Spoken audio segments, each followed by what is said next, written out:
오늘 이 새벽에 하나님께서 우리에게 주시는 하나님 말씀은 이사야 45장 9절에서 19절까지 말씀입니다. 저와 여러분이 한 절씩 나누어서 교독합니다. 질그릇 조각 중 한 조각 같은 자가 자기를 지으신 이와 더불어 다툴진대 화 있을진저 진흙이 토기장에게 너는 무엇을 만드느냐 또는 내가 만든 것이 그는 손이 없다 말할 수 있겠느냐. 아버지에게는 무엇을 낳았소 하고 묻고 어머니에게는 무엇을 낳으려고 해산의 수고를 하였소 하고 묻는 자는 화 있을지요. 이스라엘의 거룩하시니 곧 이스라엘을 지으신 여호와께서 이같이 이르시되 너희가 장래일을 내게 물으며 또 내 아들들과 내 손으로 한 일에 관하여 내게 명령하려느냐. 내가 땅을 만들고 그 위에 사람을 창조하였으며 내가 내 손으로 하늘을 펴고 하늘의 모든 군대에게 명령하였노라.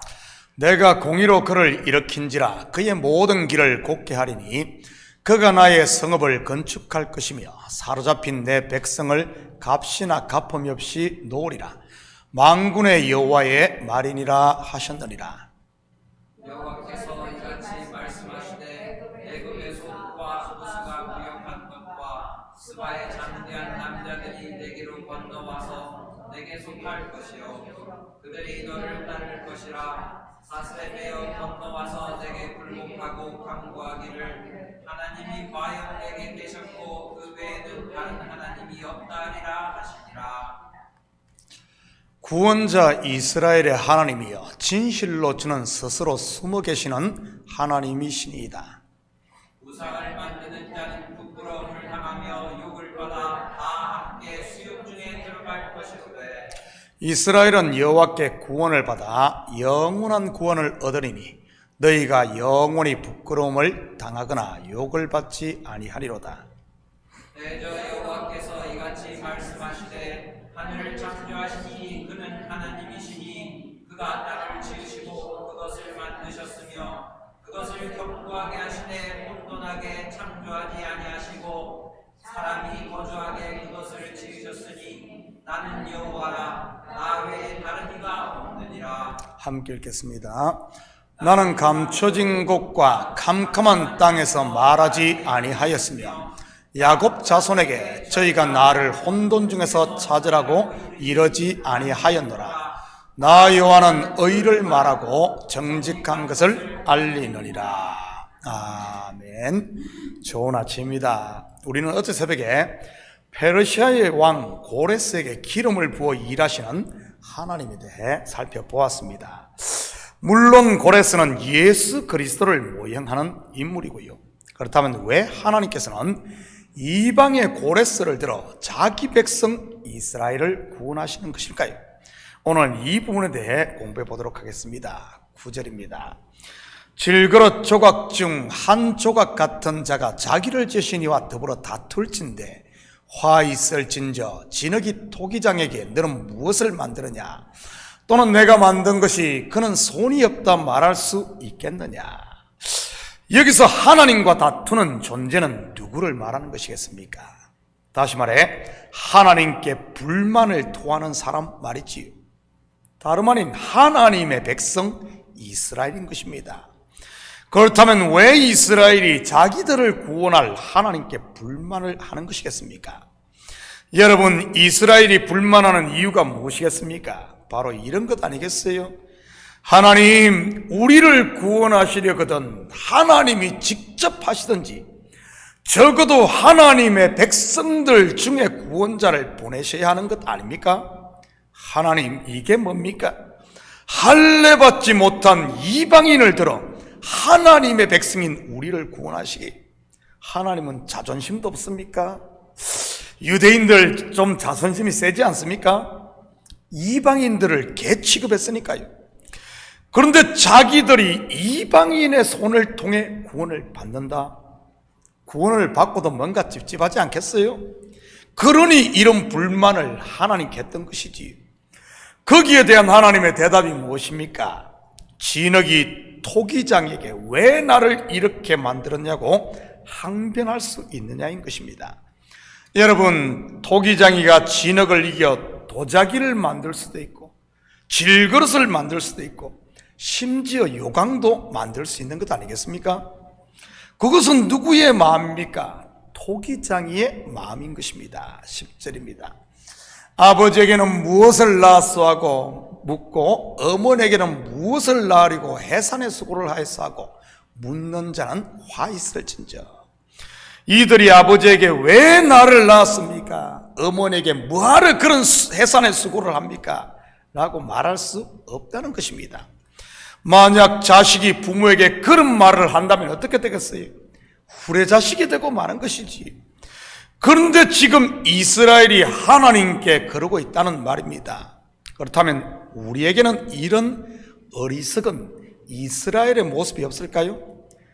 하나님은 이래야 됩니다, 하나님은 저래야 됩니다 하면서 내가 하나님을 부리려고 하는 모습 말이지. 왜 그런 일들이 일어나는 것이겠습니까? 자기의 자리를 벗어나서 그런 겁니다. 피조물인 인생이 조물주의 자리에 오르려고 하는 것 말입니다. 이처럼 자기의 위치, 곧 자리를 벗어나는 것이 하마라티아, 죄인 것이고요. 그러니 화가 임하는 것이지요. 그렇다면 우리 인생들의 자리는 어디겠습니까? 쉐마 이스라엘, 들으라 이스라엘아. 어디죠? 말하고 명령하는 자리가 아닌 듣고 순종하는 자리인 것입니다. 하나님이 말씀하시면 아멘 하는 자리 말이지. 하나님이 말씀하셨는데 그것은 맞다, 틀리다 재판하는 자리가 아니라 말이지. 그런데 이 시대에 얼마나 많은 성도들이 재판 자리에 앉아 있습니까? 오늘 불만을 토하는 이스라엘처럼 말이지. 여러분, 설교는 하나님의 말씀이 선포되는 시간인 것입니다. 여기에 있는 목사는 하나님의 종, 즉 사자로서 하나님의 말씀을 대언하는 것이고요. 적어도 성도라면 말씀을 아멘으로 받아야 하는 줄 믿으시기 바랍니다. 맞네, 틀리네, 2단이네, 3단이네, 잘하네, 못하네 이러고 있다면 어떻게 성도라고 말할 수 있겠습니까? 성경에 보면 누가 이러고 있었습니까? 스스로 의인이라고 자부했지만 예수님에게 마귀의 자식이라고 호통을 받았던 바리새인들과 서기관들 아닙니까? 심지어 하나님의 말씀을 전하는 예수님을 향해 귀신 들렸다고 하면서 죽이려고 했고요. 그들의 결국이 뭡니까? 화 있을 진저 너 바리새인들과 서기관들이여. 바로 화가 선포되었던 것입니다. 이것은 지금도 마찬가지인 것이고요. 저는 우리 식구들이 화의 자리가 아닌 복의 자리에 있기를 축복합니다. 하나님의 말씀을 재판하는 자리가 아닌 듣고 순종하는 자리 말이지. 13절입니다. 내가 공의로 그를 일으킨지라 그의 모든 길을 곱게 하리니 그가 나의 성읍을 건축할 것이며 사로잡힌 내 백성을 값이나 갚음이 없이 놓으리라.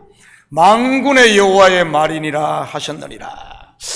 그렇다면 왜 하나님께서 선민 이스라엘 사람이 아닌 이방인인 고레스를 들어 자기 백성을 구원하는데 사용한 것이겠습니까? 내가 공의로 그를 일으킨지라. 먼저는 하나님의 공의 때문인 것입니다. 여러분, 공의가 무엇입니까? 공의는 히브리어로는 미시파트, 헬라어로는 디카이오시네라고 하는데 이 단어는 재판에서의 공평, 올바름 또는 의로움을 의미하는 것입니다. 과연 하나님의 백성 이스라엘 중에 이런 의로운 사람이 있었을까요? 예레미야서에 보면 하나님께서 예루살렘 중에 의인 한 명을 찾을 수 있다면 이 성을 멸하지 않는다고 했습니다. 다르게 말하면 의인 한 명이 없어 남유다가 멸망하고 바벨론 포로가 되었다는 말입니다. 그리고 지금 하나님의 백성은 심판 가운데 있는 것이지. 죄인을 들어 죄인을 구원한다? 하나님의 공의가 서지 않는 것이지. 그래서 하나님께서는 누구를 구원자로 세웁니까? 율법 아래에 있지 않은 이방인인 고레스인 것입니다.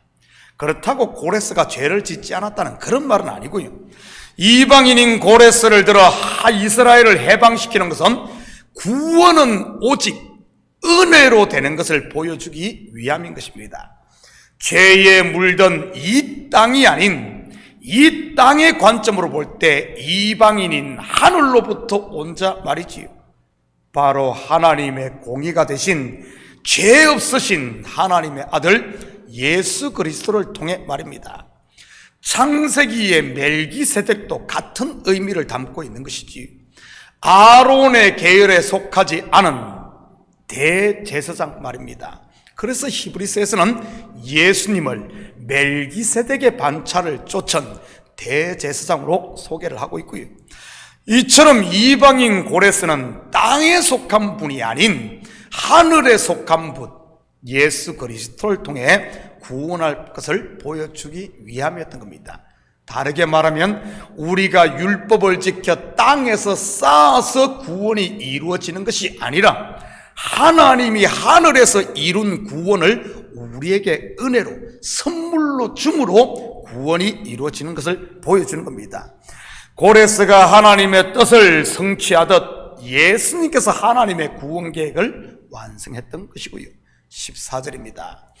여호와께서 이같이 말씀하시되 애굽의 소득과 구스가 무역한 것과 서바의 장대한 남자들이 내게로 건너와서 내게 속할 것이요 그들이 너를 따를 것이라. 사슬에 매여 건너와서 내게 굴복하고 간구하기를 하나님이 과연 내게 계시고 그 외에는 다른 하나님이 없다리라 하시니라. 14절부터는 포로에서 해방된 이스라엘에게 임할 복을 이야기하고 있는 것입니다. 물론 이 예는 예수 그리스도로 말미암아 구원받은 성도들 곧 교회에 임하는 복을 말하는 것이고요. 애굽의 소득과 구스가 무역한 것과 서바의 장대한 남자들이 내게로 건너와서 내게 속할 것이요. 여기서 내게로 건너와 내게 할 때 이 내게는 히브리어 원어로 보면 2인칭 여성 단수로 쓰였습니다. 그렇다면 이 내게는 누구를 말하는 것이겠습니까? 바로 예루살렘을 일컫는 말입니다. 성경에서 예루살렘을 하나님은 내 딸 또는 내 처녀딸로 표현을 하고 있으니까요. 물론 이러한 예루살렘은 지금의 교회를 말하는 것이고요. 교회 또한 그리스도의 신부로서 성경에서는 여성으로 표현되고 있습니다. 그렇다면 이 예언은 무엇을 말하는 것이겠습니까? 바로 열국이 죽게 돌아올 것을 말하는 것입니다. 우리는 지금 이 예언이 성취된 시대를 살고 있고요. 오순절 성령 강림으로 시작된 교회가 이방에 계속 세워지고 수많은 이방인들이 죽게 교회로 돌아오고 있으니까요. 이 예언은 지금도 현재 진행형인 것이고요. 이번에 떠난 뉴멕시코 선교팀도 알고 보면 사도행전의 연속 아닙니까? 분명 그곳에서 성령의 역사가 있을 것이고 잃어버린 주의 백성들이 복음을 듣고 축계로 돌아올 테니 말이지. 어젯밤에도 여러 성도님들이 나와 얼마나 뜨겁게 우리 선교팀을 위해 기도하든지 기도하는 제가 은혜를 받았습니다. 계속해서 우리 선교팀 돌아올 때까지 기도해 주시기 바랍니다. 16절 17절입니다. 우상을 만드는 자는 부끄러움을 당하며 욕을 받아 다 함께 수욕 중에 들어갈 것이로되 이스라엘은 여호와께 구원을 받아 영원한 구원을 얻으리니 너희가 영원히 부끄러움을 당하거나 욕을 받지 아니하리로다. 무슨 말입니까? 영적으로 메시아의 시대 곧 예수 그리스도의 시대는 모든 것이 다 드러난다는 말입니다. 왜냐하면 지금은 추수 때이기 때문에 말이지. 그래서 우상을 만드는 자 곧 자기 배를 섬기는 자는 부끄러움을 당하고 심판받게 되는 것이고요. 반대로 하나님의 백성들은요 구원을 받아 영원한 즐거움의 잔치에 참여하게 되는 것이지. 지금이 바로 추수 때 말씀 앞에 모든 것이 다 드러나는 시대임을 잊지 마시기 바랍니다. 그래서 말씀 앞에 내 벌거벗음이 드러나면 감추고 숨기려고 하지 마시고 주여 내가 여기 있사오니 엎드리시고요. 그러면 제3의 은혜와 함께 은혜와 평강의 하나님의 나라가 임하게 되는 것이니까요. 사망에서 생명으로, 지옥에서 천국으로 말이지. 사랑하는 성도 여러분, 오늘 하루도 성령께서 내 마음을 감동하실 때마다 다시 복음 앞에 서심으로 은혜와 평강의 하나님의 나라를 누리며 사는 이런 복된 하루 되기를 예수님의 이름으로 축복합니다. 같이 기도하십시다. 사랑의 아버지 하나님, 참으로 감사를 드립니다. 맞습니다. 지금이 추수 때입니다. 모든 것이 다 드러나는 아버지는 그런 때입니다. 왜냐하면 지금은 잎사귀는 다 떨어지고 열매만 남는 때이기 때문입니다. 하나님, 성령께서 우리의 마음을 감동하셨을 때 아버지는 우리 마음에 이런 허물들이 드러나고 죄가 보이거든 숨기고 피하는 어리석은 삶이 아니라 거짓으로 아버지 하나님 그것을 감추는 것이 아니라 주여 내가 여기 있사오니 나를 불쌍히 여기소서. 아버지는 두 손을 들므로 말미암아 아버지는 죄사함의 은혜가 임하고 다시 한 번 더 하나님의 나라를 마음껏 누리는 복된 성도로 살아가게 도와주시옵소서. 오늘 우리 성도들 발걸음마다 복되게 하시고 그리스도의 향기가 나며 성령의 열매들이 맺히며 우리 속에 있는 소망의 이유를 세상 가운데 아버지 한 빛으로 비추며 사는 복된 하루 되게 도와주시옵소서. 특별히 우리 선교팀 추운 날씨 가운데 주의 일을 감당하고 있사오니 건강을 지키시고 그들에게 담력을 주시고 그들 속에 아버지 하나님 빛을 주셔서 어둠 가운데 있는 백성들에게 복음의 빛을 비추는 이들 다 될 수 있도록 도와주시옵소서. 선교팀을 이끄는 아버지 하나님 선교사님 강하게 하시고 피곤치 않고 곤빛지 않도록 주께서 능력의 장중에 붙들어 주시옵소서. 모든 영광 주님께 올려드리며 이 모든 말씀 예수님의 이름으로 기도드립니다. 아멘.